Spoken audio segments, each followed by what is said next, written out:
Assalamualaikum warahmatullahi ta'ala wabarakatuh. Saya Abu Deming, Ketua Forum Komunikasi Penyuluh Agama Islam Provinsi Aceh, mengucapkan terima kasih kepada seluruh penyuluh agama Islam non-PNS yang telah mengabdi sejak tahun 2020 hingga akhir 2024.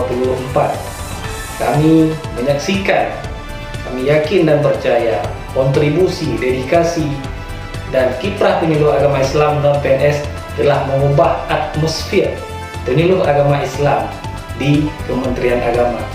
Keberadaan penyuluh agama Islam non-PNS telah memberi warna baru dan menjadi kekuatan bagi Kemenang untuk menjadikan penyuluh agama sebagai garda terdepan dalam pengabdian dan penyuluhan kepada masyarakat.